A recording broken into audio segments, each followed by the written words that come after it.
This is the White Horse Tavern in Greenwich Village. You know, the place where Dylan Thomas died after a night of binge drinking. And this is me, Doc Doherty. I've been a bartender here for over 20 years. The people who come in here all have one thing in common. They all love to talk. Through the years, I've had both regulars and tourists tell me all the things they've seen, tried, and done. Well, you know what?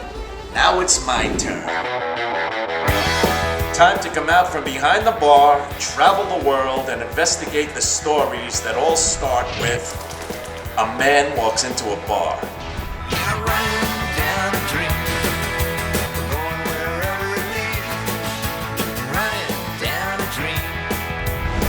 So a girl walks into the bar. Turns out she's a Star Wars fanatic. She tells me about this guy in Bed-Stuy who built the front end of the Millennium Falcon in his loft. Like, I even know what that is. But once she tells me that he also teaches the art of lightsaber fighting, I can't wait to get out there and start my first lessons towards becoming a bona fide Jedi warrior. So there it is, the Millennium Falcon. Turns out it's the spaceship from Star Wars. Who knew? It just kind of stumbled into it. Nobody was doing it. So I started giving classes, and here we are 8 years later. Looking at this guy, he might even have the Star Wars sheets. So we're going to do 3 hits up top here. 4, 5, 1, 2. Oh, right in there. Cheap props aside, there's something a little off about this lesson. I just don't feel Star Wars. Ah, that's better. Come on down, Flynn.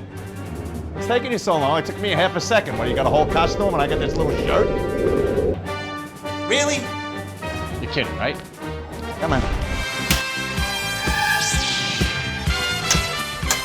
Ah, you're right. You are better with the costume.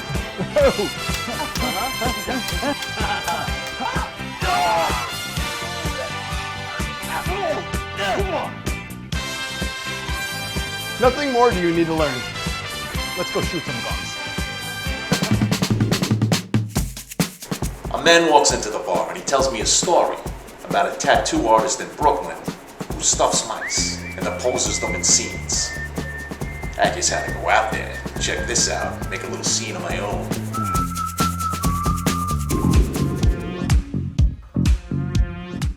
Okay, do you want to use gloves? I'll do what you do. I raw dog it, baby. I'm raw dogging right. it, baby. So notice he's got some big balls on him. So taking your fingers like this, right behind the head, and now I'm gonna show you how to do the cut. At this point, I already feel like I need a shower. Now we're ready to separate him from his head and his tail and his balls.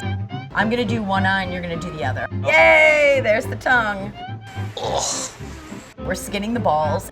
Is it just me, or do you feel like she's a little too comfortable with the ball cutting? It's a little exciting. I like to look at them and see the personality of them.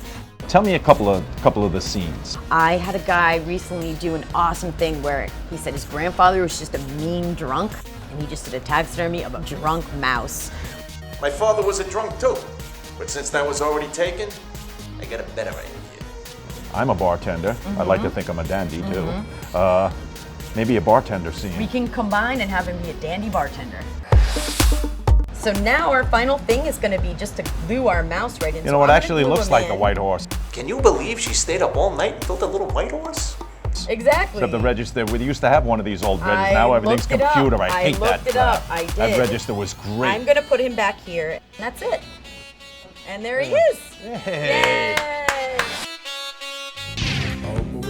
My search will go on and take me around the world to find the weird, wacky, and wonderful, as I experience for myself all the stories that start with a man walks into a bar.